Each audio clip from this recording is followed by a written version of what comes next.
morning, everyone. It's 11 o'clock on the nose. We are such professionals over here, especially considering the weekend we had. And that means it's time for, and it's also Wednesday, and that means it's time for Elevenses with the reps at Diesel Bookstore. Welcome. I hope everybody had an absolutely fabulous weekend with books. I know I did. We had so much going on this weekend. We had the LA Times Festival of Books, which was just really super busy. We had a booth over there that was just swarmed the entire time. It was also Independent Bookstore Day, which has gotten bigger every year. And really, people really showed up for that everywhere across the entire country, but in our little piece of it, definitely. And down here in San Diego, we had the San Diego Book Crawl, which I'm telling you was like Disneyland.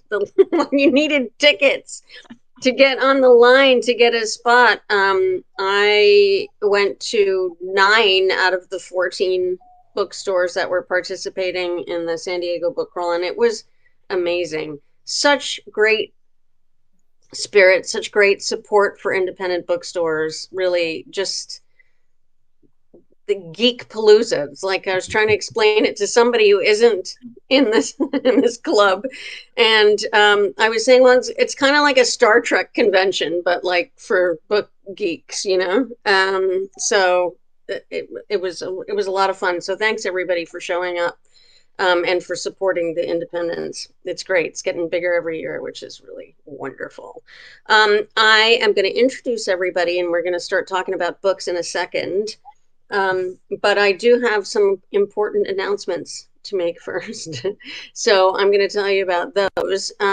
Events coming up tonight at 6:30 p.m. We have Shayna Steinberg discussing and signing an Unquiet Peace, a Bishop and Gallagher mystery. So that's going to be tonight, still time, at 6:30 p.m. at the store over here in Brentwood. And then on Sunday, which is the May 4th already, may the 4th be with you. That's right. On Sunday at 3 p.m., Kendall Wilkinson discusses and signs Beauty All Around. So that's going to be on May 4th at 3 p.m. And then next Tuesday, which is already the 6th of May at 6:30 p.m., we'll be having Laura Day, and she'll be in the store discussing and signing The Prism, 7 Steps to Heal Your Past and Transform Your Future. And joining her in conversation will be Lucy Hale. So that is going to be Tuesday, May 6th at 6:30 p.m. And to make it all very convenient for you, Joey has posted the link which you can click on and later on and check out all of our events going forward. It's going to be a busy spring, a busy summer, lots of great stuff. But that's what's happening in the next week. All right, let's get to it, shall we? Without any further ado, joining us today to talk about books and what's coming up is Liz Camfiord from Random House. We haven't seen Liz for a while, so very exciting. We have a brand new rep joining us today. We're super excited to welcome Kristin Rasmussen. Yay! Kristin is representing Scholastic, which is such a fine publisher of wonderful books for kids of all ages. So we are really super excited to have you, Kristin. Thank you so much. And we also have, looking good, Kelsey is our bookseller today. From Brentwood, and then as you can see, Joey has popped out from behind the curtain because he has something he really wants to talk about, and I have something I want to talk about as well. So we've got a lot to talk about. So what I'm going to do is have Liz start us off so we can get going over here.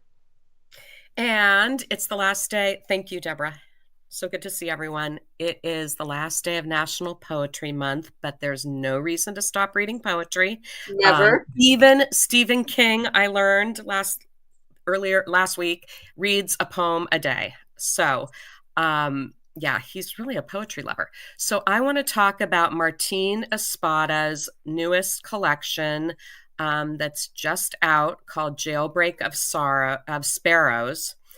and he won the National Book Award in, let's make sure I said the title right. Yeah, I keep wanting to say Jailbreak of Sorrows. Anyway, Jailbreak of Sparrows. This is his latest collection since winning the National Book Award in 2021 for a book titled Floaters, also poems. This new collection, odes, love songs, protests for our current age, and really in the lineage of Walt Whitman or Pablo Neruda. So these, I just want to say, narrative poetry would appeal to anybody who likes a good, terse, short fiction, short, story. And these really read like these beautiful vignettes. He's paying homage to the forgotten, the unforgettable, and also reflections on his Puerto Rican heritage. One poem title, his poems are a little bit long for me to share a whole poem today, though I would love to. But one of his poems is called Big Bird Died for Your Sins, in which his teenage self is playing basketball and wants to tell his friends about how he had seen his father cry for one of the first times upon learning about Roberto Clemente's death in a plane crash. This is the kind of poem he writes. Memory, intimacy, sometimes tragic. And he's written more than 20 books. He's also a translator from, a Spanish-English translator. He was born in Brooklyn. He now teaches and lives in Western Massachusetts. And I wanted to, just in closing, share this Joyce Carol Oates quote about him. Martín Espada is a captivating storyteller and memoirist. His great subject is the drama of the Puerto Rican diaspora. His method is meticulously crafted portraiture of lives that intertwine with history, among them his own, radiantly defiant and fearless, one of our most important contemporary poets, which I totally agree with. So check out Martín Espada's new collection or any of his former work. And that's on sale. It's on sale, was on sale yesterday, or it's been on sale? Oh, yeah, I think it just went on sale. Okay. I loved Floaters so much. That was such an amazing book, and I was so happy to see it get attention, because they don't always, a lot of them slip under the radar. And it's like, he writes a lot about working class people. Mm-hmm. The language is so rich. It's just, it would be a great entry point for a young adult poetry reader, for instance. Yeah. So accessible, but really profound at the same time. That's really part of what I loved about Floaters, and I'm really excited. I'm really excited to read this one, because I like that format, the sort of narrative kind of formats. It's been my thing for a while now. So he is wonderful, and as you said, a great entry point if you find poetry a little bit intimidating and not sure what you're supposed to be getting out of it. He's great. He is a wonderful poet. So thank you for talking about this one. I'm really stoked about this. Thanks, Liz. Kristin. Hello, good morning. Let's hear it. Yeah, very excited. Well, first of all, thank you so much, Debra, Joey, and Kelsey, for having me join the grown-ups today. This is pretty exciting. I am very, very happy to weigh in on kids' books with you. So thanks so much for having me. We've been teasing it for a while. We got kids' books coming. Okay, good. I'm glad you made the jump. This is great. So I have something. The first one I wanted to talk about today is from the amazing Brian Selznick. I thought I'd start with a California author. Oh, good. You got the cover right there. Thank you for that. And isn't it a beautiful cover? I love this cover so much. It is. Selznick is, of course, absolutely phenomenal children's book author who brought us The Invention of Hugo Cabret, Wonderstruck, Big Tree was one of his latest. This is his first foray into young adult literature, and I think he really nailed it. I absolutely love this book so much. It's basically a beautiful romance about two boys finding each other and falling in love in Rome over the course of a summer. So I think you can't ask for much more than that. It's pretty romantic, I will tell you that. And it is gorgeous. As I said, I have my cover here, or I have my copy here. And just to kind of give you an idea, you get all of this beautiful pencil artwork that he's kind of known for at both the start and the finish of the book. I won't show you the ending because don't want to give anything away, but this one is just out not that long ago. I think it's only been out for about a couple weeks, and it's heavy. It's got all the beautiful Selznick illustrations, and it's gorgeous. I wanted to read you, just to give you a little context of how this book came about. I wanted to read you a little bit about from Brian Selznick himself about how this book happened, and I think that will really inform the reading of it. So I'll just bear with me. I'm just going to read a little bit. He writes, in January of 2021, at the height of the pandemic, my husband, David Serlin, and I left America to live in Italy for 9 months. David had won the Rome Prize, which has been given to architects, artists, musicians, writers, and academics by the American Academy in Rome for over 100 years. 21 other people were given the prize in 2021, and many of them arrived with their spouses and children, making us, in total, a community of about 50 people living inside the very big pandemic-era bubble. Most of the city, like most of the world, was still closed down, but we were able to walk everywhere and discover Rome in the most unusual way, with streets that were almost completely empty. The churches remained open, though, and since so many of them are filled with great art, we were able to visit famous paintings by Caravaggio and sculptures by Michelangelo without anyone else around. Slowly, the museums and cultural sites began to reopen, but the Italians weren't going out very much, and there were no other tourists, so we could pretty much go alone to the Pantheon, the Colosseum, and other museums, and perhaps most extraordinarily of all, the Sistine Chapel, where we were often the only people besides the guards. I'd been to Rome before and knew what the crowds were like, the lines, the tickets, the jostling, the yelling, the cameras, the cars. And while I was always very aware of the devastation and illness going on around us, we also felt lucky to be there. The city was quiet, and it felt like for a few moments like it was just ours. This is the Rome that opens Run Away With Me, the silent, empty city of a dream, one that will probably and hopefully never exist again. So anyway, that's a little bit about how he came to write the story, and it is absolutely gorgeous, romantic, and wonderful. It would be a beautiful gift for anyone in your life, adult or young adult, because it just the stories of Rome and how these two boys meet and fall in love is timeless and for everyone. And he is so great. His illustrations are wonderful, and although he sells himself, I'm glad you're here talking about this today because it is a shift with young adult. Yes.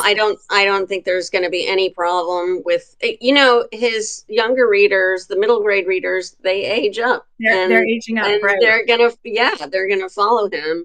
Yeah. And I bet when he gets to an adult books, those will be great too. Yeah. So wonderful. Thanks for reading also the intro there. That's a really great bit of backstory for all of us. Gives you some good context. Yeah, absolutely. Yeah. Excellent. Thank you, Kristin. Mm-hmm. Sure. All right. Kelsey's got a book. I do, yes. I'm also going to do some kids' books today. So this one, I believe, comes out on Tuesday. And it is The Wild Robot on the Island. So this is really exciting. This is a simplified picture book version of the first Wild Robot junior reader chapter book. And it's both illustrated and written by Peter Brown, who's the author of The Wild Robot. He says in the back in the note that he wanted to do a version of the story that was simplified to get readers interested in it, maybe younger readers, but that also had these beautiful illustrations, and the illustrations are absolutely fantastic. This is the first page. really stunning, really beautiful of the islands. And so it just follows a simplified version of the wild robot falling into the sea off of a ship, landing on the island, and um, she doesn't know how to live on the island, but she's like, I'm going to figure it out. I guess I belong here. And she studies all of the wildlife and learns how to live there, and then becomes the mother to an abandoned goose egg and captives, and they live together on the island, and it's delightful. And like I said, a lot of really beautiful illustrations and story in there. And then if your kid loves it enough, they can either start reading the chapter books, or you can read the chapter books to them. But I'm super excited about them. And nothing not to be excited about. It's Wild Robot. And if is there anybody who doesn't know? Probably. Here and there's somebody who doesn't know about the Wild Robot. It's a huge phenomenon, wonderful, wonderful, like early middle grade reader, I think, junior reader. But the kids have been absolutely, they just love it. And I think there's 3 of them now. Yeah. There's 3, right? Of the chapter books. And then, of course, there was the movie, and the adults loved the movie. They took the kids to the movie. And I actually had a woman come in, and she was weeping because the the movie made her cry. She took the kids to the movie, and then she came in and bought like 9 copies, like all the copies that we had left in the store, because she was like, I'm giving it to everybody I know. So that's kind of the reaction that Wild Robot gets. This is so adorable. It's amazing. It's so good. cute. So I think this is going to be, what a great pick for anybody, but get them started when they're, and then the younger siblings of the kids who are reading the Wild Robot books can feel like they're in on it, and they can also read it too. So it's so clever. It's such a great idea in so many ways. So excellent. Thank you, Kelsey. Oh, sorry, were you going to say something else? No. Okay. All right. Thanks, Kelsey. Yeah, you're welcome. Joey has been dying to talk about a book, and so I'm gonna let him.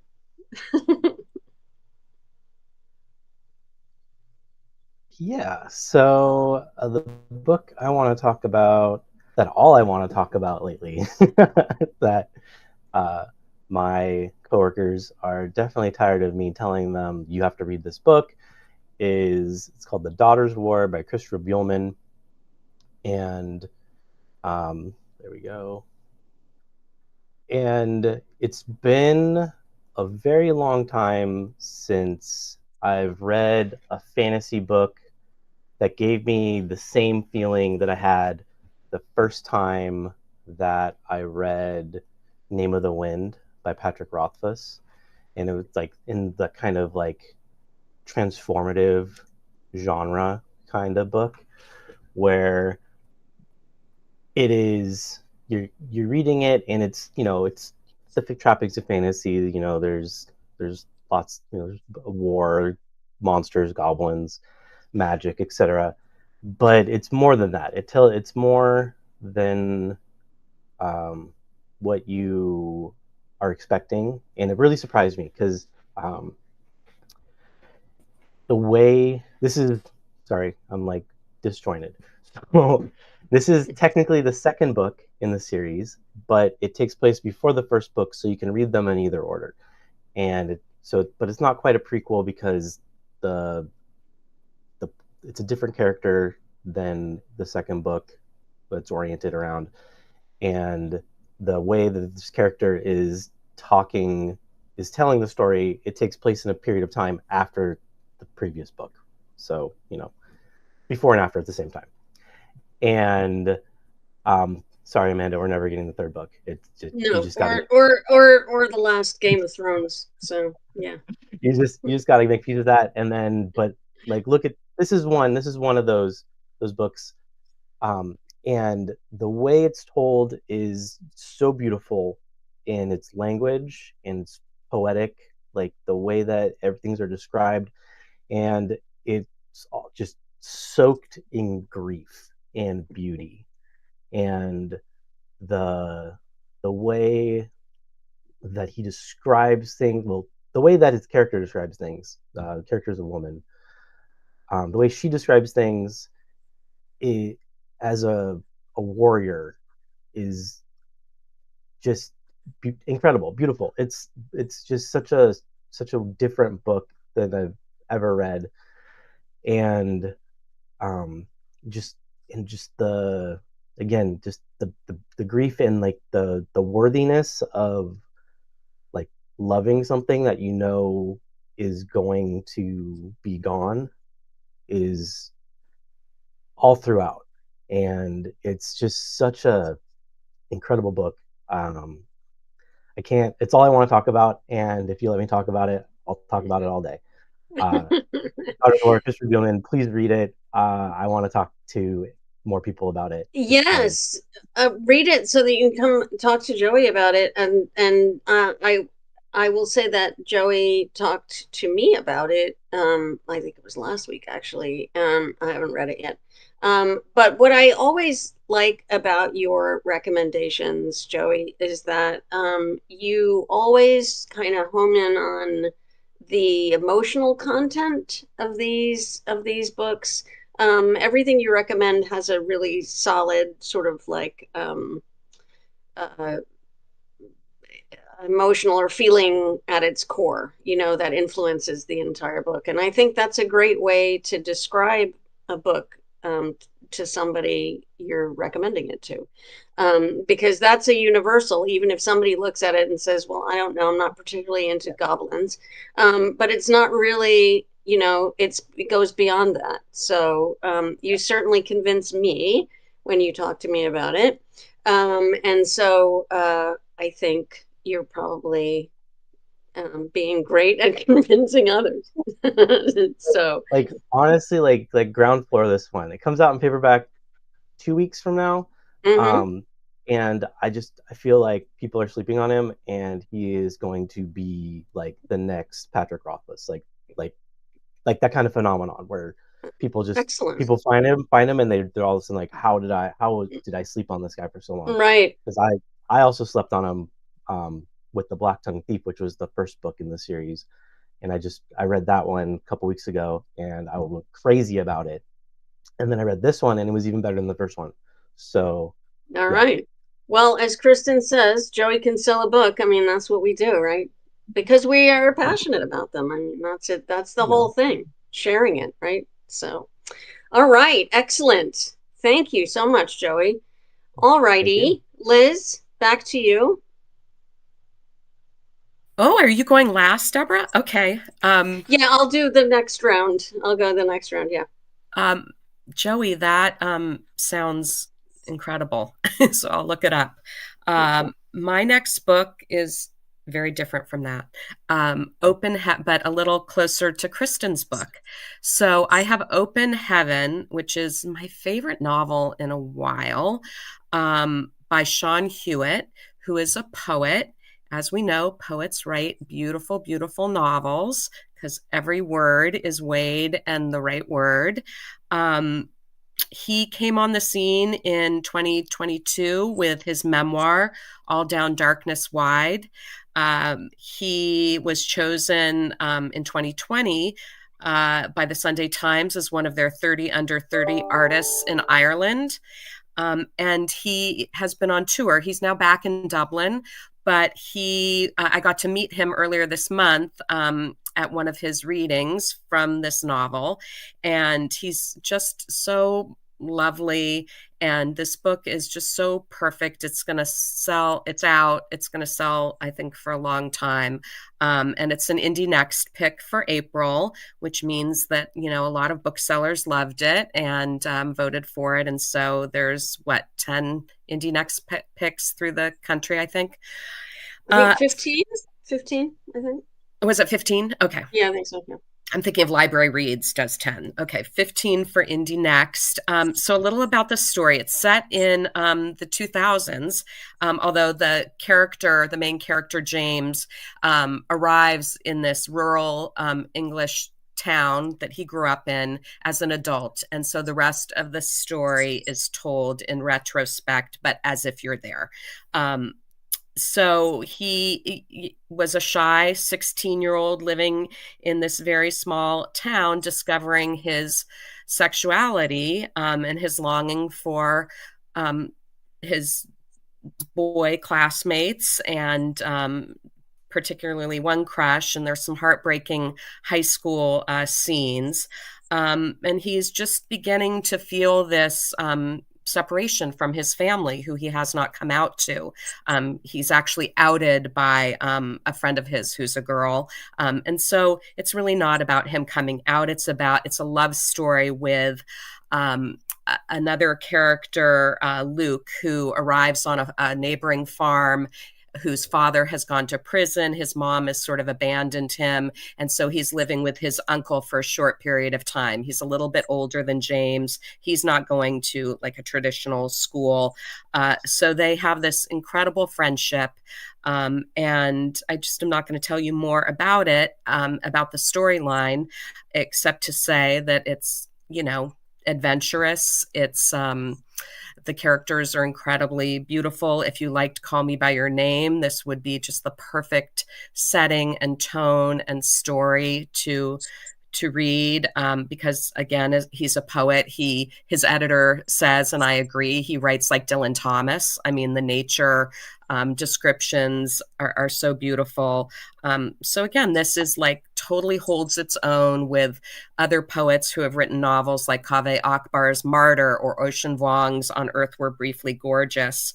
And I will just end this by saying, with this quote by Kaveh, because Kaveh Akbar, I love quoting him anytime he says anything. Seán Hewitt's open heaven blisses with the bright verdure of youth, blackbirds and blossoming hedges, wet hands held tight under buttery starlight. But open heaven also courses with youth's great agony, the cruelty that learning to love should be inexorably followed by learning to grieve its undoing. So that is Open Heaven. And I love that cover. And it just reminds me of The Little Prince for some reason. Mm-hmm. Mm-hmm. It's some edition of The Little Prince. But yeah, anybody would love this book. It's so great. So I feel like this is another one of those books I feel like has been out for a long time already, because there was so much buzz about it from the beginning. It was so loved, and everybody's heard me talk endlessly about Indie Next. I think it's an important list because it reflects booksellers, independent booksellers, like across the country. And if you've ever met one bookseller, you've met one bookseller, because they all have very strong and distinct opinions about things. And when they all agree, so many different slices of the country, it says something. So I think it's an important list. But also great pre-publication reviews, and I feel like everybody has been sort of waiting for this book to come out. Now that it is out, it's getting wonderful reviews, and it's just it's definitely a hot book. People are absolutely loving it.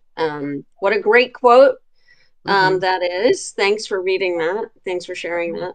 So really exciting. I think this is just an easy book to get either for yourself or somebody who would really love it. So yeah, and the audiobook is also beautiful. Just to say, the narrator is great, and it's a short book. It goes down easy. Yeah, it does. Absolutely. All right, thank you, Liz.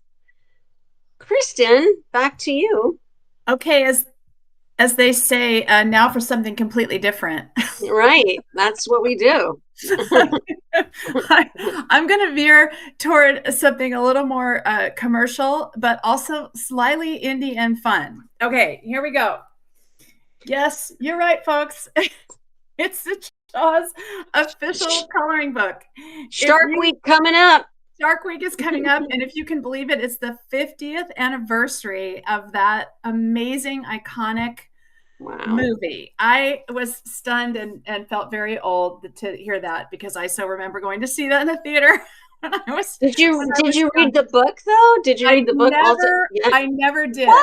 I first saw the movie, and I will. Okay, so here's how dedicated I am toward the task that you've assigned me, Debra. I wanted to talk about this because I think it's flippin' hilarious. And I was so excited that I got my copy and I colored in this page. Everybody can remember this scene. And this is the scene where the woman gets tugged down at the very beginning of the movie. Sorry, I hope that's not a spoiler for anybody. But anyway, she gets tugged down at the beginning of the movie. And this is why I, to this day, do not like swimming in the ocean. I go about up to my knees and I'm done. So just when you thought it was safe to get back in the water. I mean, that's where that came from. This has ruined the ocean swimming experience for me forever. But I love that movie so much. And it's 50 years old, if you can believe it. And we have this hilarious coloring book out. It came out April 1st. It's $15.99. Like I said, it would make such a fun gift for somebody. It is absolutely, it's just adorable. It's got all the great scenes, including, we're going to need a bigger boat, all the stuff you know and love from that movie. So any movie fan, kid at heart, it's definitely more for the adults than the children. I keep joking with my accounts when I was selling this a few months ago. I said, I'm going to give a bonus to anybody who sets out a big stack of these just surrounded by red crayons. I think that's all you need. Just get your red crayons. This is just so easy. When I saw you were going to be talking about this, I was really excited because for me, Shark Week goes for like 2 months. So, we put out a table every year, and we've got the little shark on it. And then there's an amazing array of different shark books. There's shark novels, there's so many, actually, more than you think. Right. And then I ordered that, a lot of people didn't even know that Jaws was actually a book first. So that's still very much in print and around. Right. And you should check it out. I read it as a kid, which was maybe not. It'll scare the hell out of you. I read all kinds of inappropriate stuff when I was little. And here I am. So it's all of it is super fun. This is just very lipstick on a shark. It's just the easiest. You guys will have so much fun with it. You get your colored pencils. And give it to somebody you love, because honestly, they'll get a huge kick out of it. I can't believe it's 50 years old. That's crazy. I know. It's kind of crazy. But anyway, but really fun, Kristin. I'm really glad I love sharks. So fun. Yeah. Sharks are fascinating. They're going to have it in theaters. I'm sure there'll be some retrospectives and stuff. I'm sure people are going to show it. Yeah, I'm surprised. Yeah, I'm surprised I haven't seen anything, because for sure there's going to be documentaries and things. Oh, absolutely, lots of buzz about the movie coming out. So this will the 50th anniversary. So you will see this at Diesel, I know. So check it out, because honestly, you could give that to anybody. Absolutely. Maybe not or for yourself. Kids. Yeah. You'd be surprised, the little kids also. There you go. They come in saying, I want something really, really scary. Really scary. So, there you go. Yeah. Thank you. Thanks, You're Kristin. All right, Kelsey. I think if I remember correctly too, that there's also a Jaws Golden book. I believe, yes, which is correct. Cracks me up. So that also really is very funny to me. So you can bundle those and get both of them. Mm-hmm. Staying in the vein of ocean, water, fish, I'm so incredibly excited to talk about this kid's book. So it is called Don't Trust Fish. And I have literally made everyone, I think it might have been Joey who pulled this out of a box, and everyone knows that I always want to see new picture books. And I stopped the whole store and read it out loud because it is so incredibly hilarious. But it starts out like it's going to be an informative kids book. It's like, hey, this is a cow.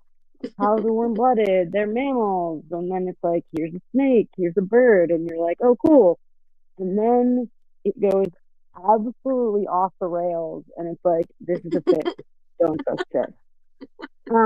And it just from there, it goes through fish conspiracies and why you can't trust fish and how they're spying on you in your homes if you have them in fish tanks, and they're going out into the ocean and they're reporting back to the fish king, who's just a fish with a crown named Jeff.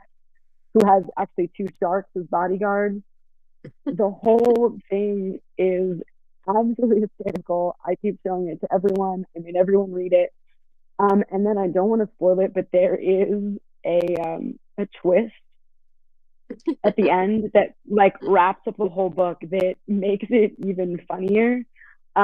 It's just an absolute delight. It'll have every kid cracking up, or adult too, because I love it. So definitely check it out. And the illustrator is Dan Santat, who's done a lot of other great children's books as well. So yeah, check out Don't Trust It. Hilarious. Yeah. That's so funny. And I don't know, somehow it just makes sense why you just shouldn't trust fish. You know? Right. Um, always really fun to have a kid's book that adults really are into, you know, and they're so clever. I know we talk about this every time we talk about picture books because it's such a competitive genre over there, picture books. There's so many talented illustrators and authors, and it's hard to get in there with a picture book and to get attention for it because you're also competing against a lot of celebrities do picture books and that kind of thing.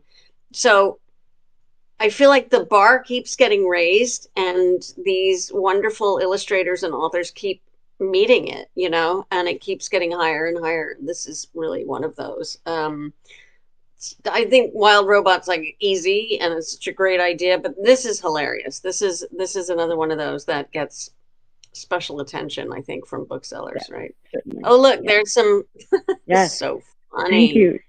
Don't trust him. Yeah. Don't trust I feel Jeff. like he almost like should have a cigarette in his mouth. He looks kind of like a shifty Yes. character over there. It's That yeah. really good. And just Fantastic. beautiful illustrations too. I Gorgeous. like how the cover reminds me of the little handout you get about what fish are not to be eaten. Like it seems Right. like it's designed Right. Oh, Right. yeah. like I that didn't little handout. I didn't even think of that. That's hilarious. The back of the book is good too. It's just got That's all these cool. absurd fish. Don't trust any of them. So clever. Well, that's another great book. Thank you, Kelsey. I'm Yeah, gonna do a complete left turn now, and go into something very serious and not funny. So yes, I wanted to talk about Nose to John by Joan Didion. So a little bit of backstory. Joan Didion, who is known and loved, I think, all over. She's was an absolutely incredible writer. Passed away. I don't remember the exact year, but her executors found in a filing cabinet these what eventually is now called Notes to John, and they're basically 21. Thank you. So not that long ago, actually. And these are all a particularly difficult period of her life where she was having a lot of problems with her daughter, Quintana, and her own feelings about her writing and all of these things. And she started seeing a therapist and taking really meticulous and extensive and thoughtful, because she's Joan Didion, notes. But it was never particularly earmarked for publication. Obviously, it wasn't published. They're very intensely personal and private. And even for somebody who wrote she wrote memoir and she wrote personal, this is quite different in tone. There was always a distance that Joan Didion maintained in her memoirs, beautifully written and evocative and incredibly deeply emotional, but there's a distance between her and the very most private part of herself, and between those books and this one.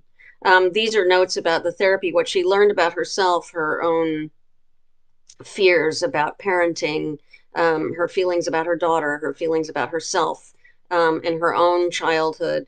super, super intimate and personal stuff. Now, she's Joan Didion, and I would read anything Joan Didion wrote.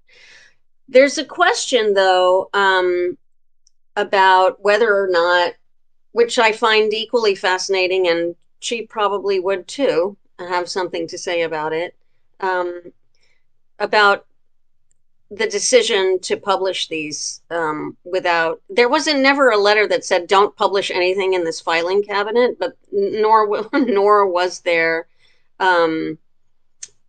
ever a discussion about these for being arranged for publication. So that was a decision that other people made.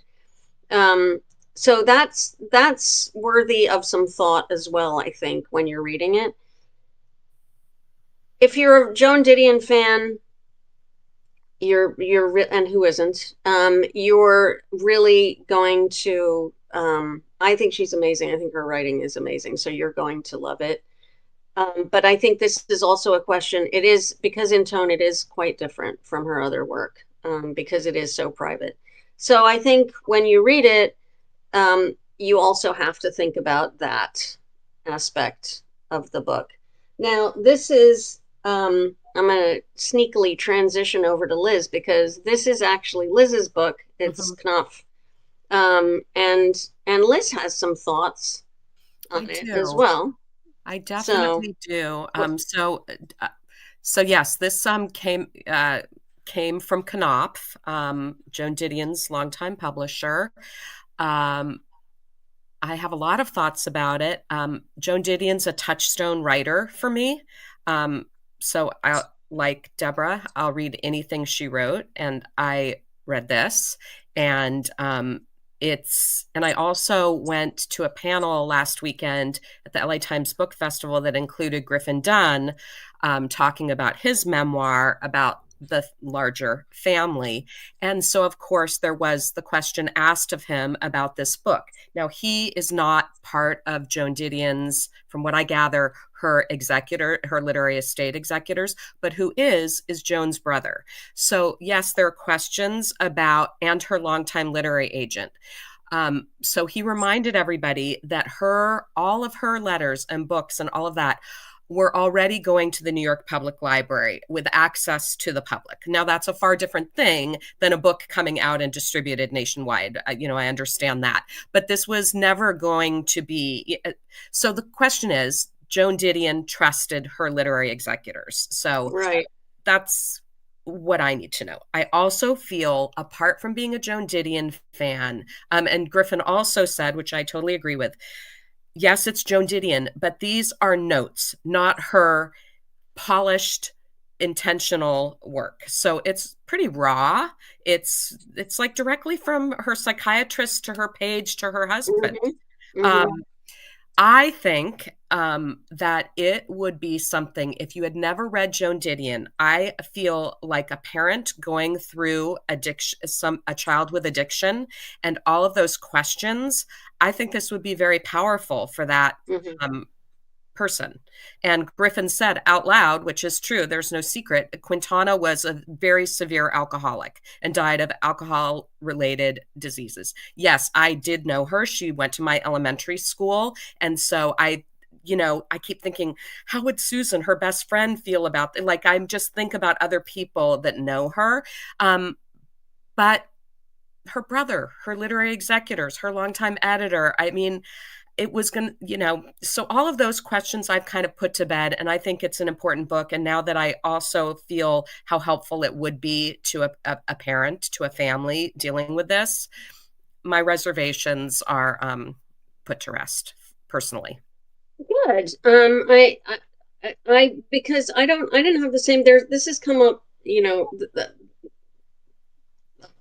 quite often, I feel like. And it's not like Kafka, who said specifically burn everything. And that is not what happened, when he, or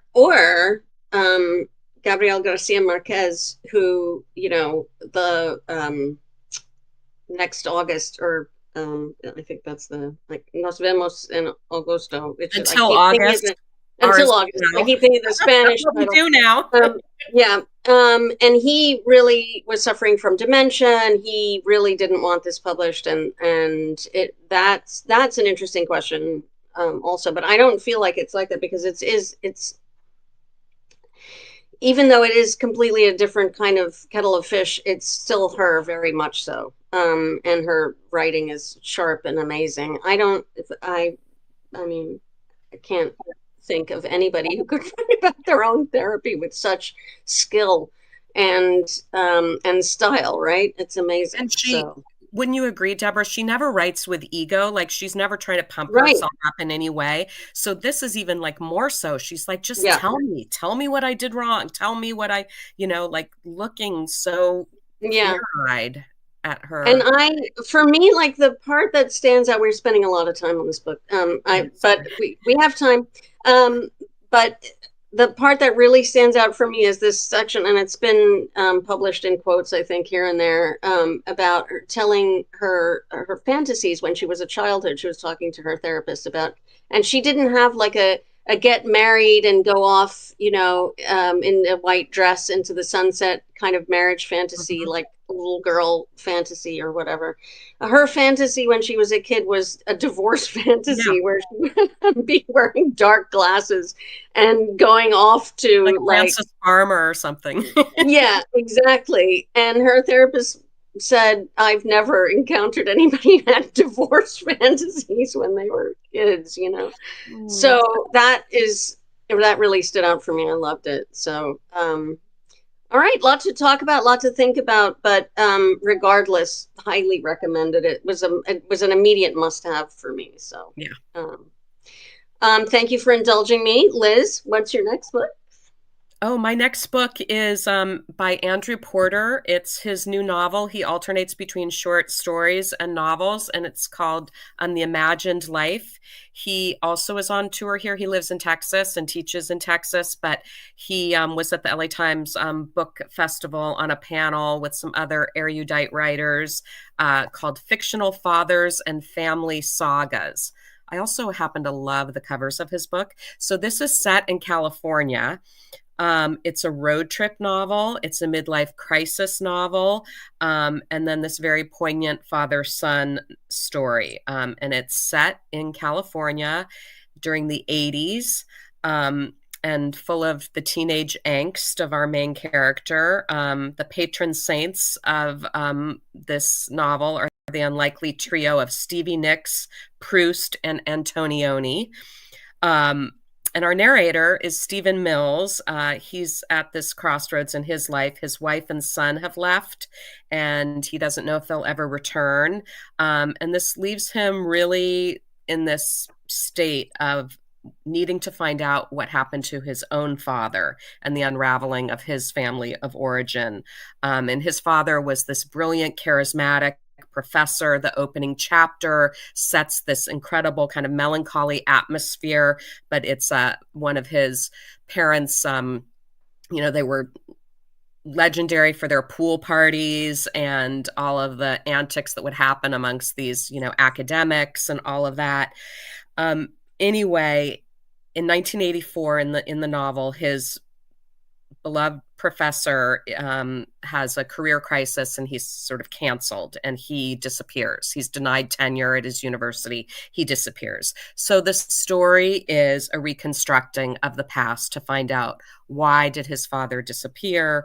And so he drives up the coast of California seeking out his father's friends, former colleagues, sort of, sitting around the table, interviewing them. The writing does remind me, if you're missing like those authors that when I started working at a bookstore out of college, the Raymond Carvers, the Richard Ford, like all of those great novels by men of that time, or Richard Yates, did I already say him?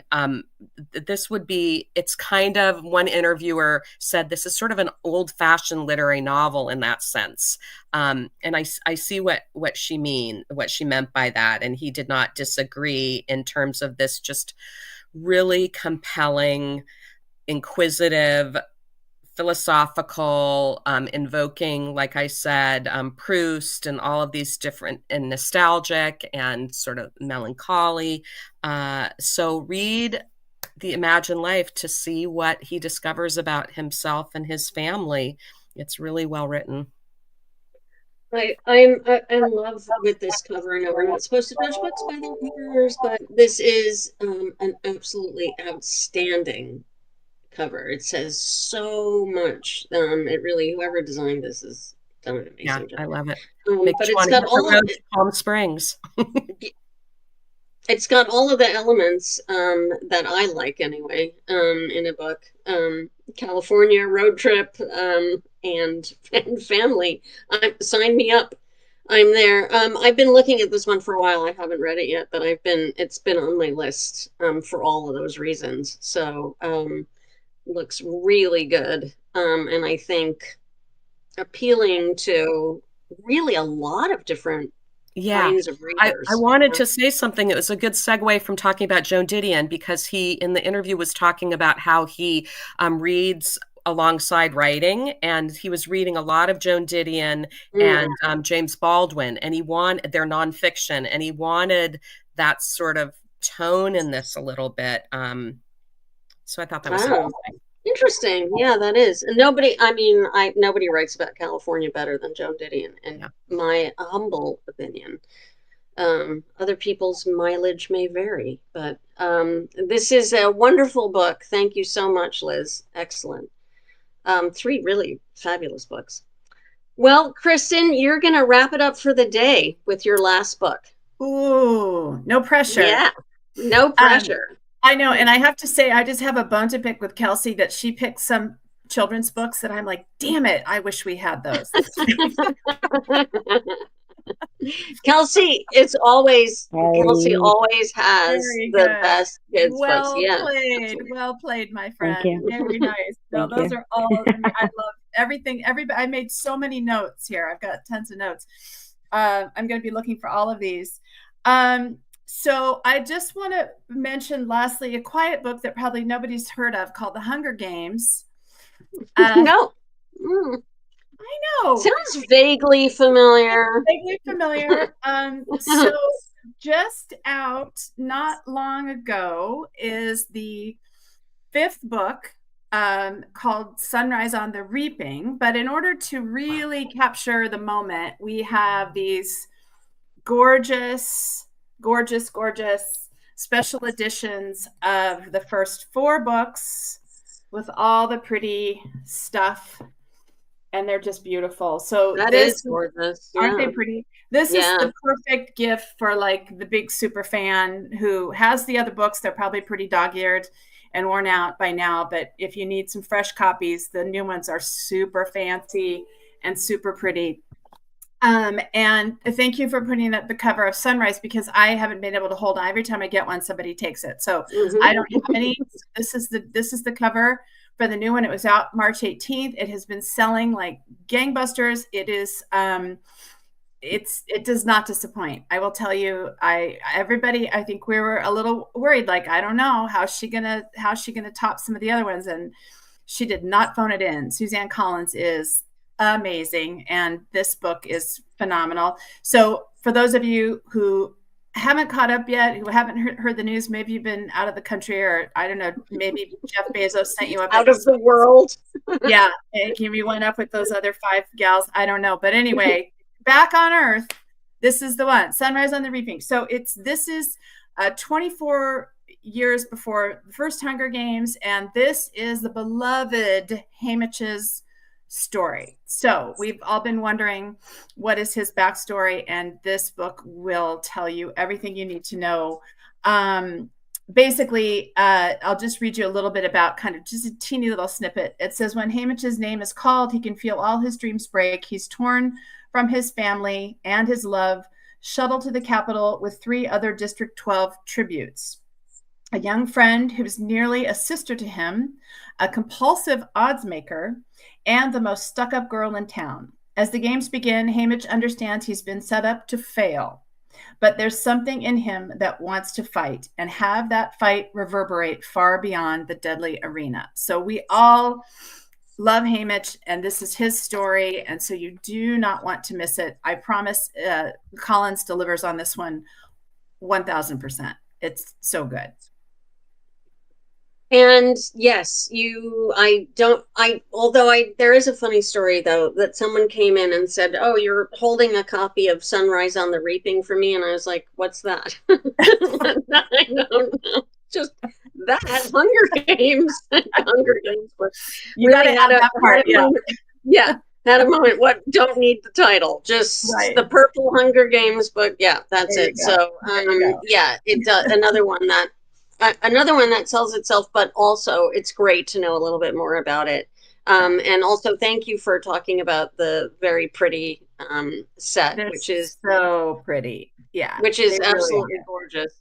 Yeah, and it's gift season. It's always gift season. I was thinking, well, this is coming up and that's coming up, but there's always something. And there's never not a reason to give somebody a book, but this is people do like buying sets for if someone's coming to it for the first time. It's a great gift to give for birthday or whatever. So yeah, and as we said, as you said earlier, I think Debra mentioned too that your fans who started with the first Hunger Games are now adults, and this Sunrise on the Reaping has so much crossover appeal because the people who are reading it are many of them are adults. And what we're seeing now, which is so wonderful to see, is that younger people are going back to the backlist, to starting at number 1 and starting all over again. So the nice thing about having this new one is you get a picture of this 24 years before the first one, and then you can go back to the first and start all over again. So it can be read and reread and discovered by so many as young as, I don't know, there's junior high school kids and high school kids and adults, and it's just it's got that much appeal. Lots of crossover appeal. Yeah. Absolutely. Yeah. Well, that is a very strong way to finish a really wonderful version of Elevenses this week. Some really fantastic, really great books. So excited for all of them. So I want to thank everybody for bringing it. Kristin, it was really great to have you. And Kristin will be back in a couple of weeks. Thank you. Scholastic is in the house. So thank you to Kristin Rasmussen. Thank you so much, Liz Camfiord. Value added this week. Kelsey, always, for bringing it.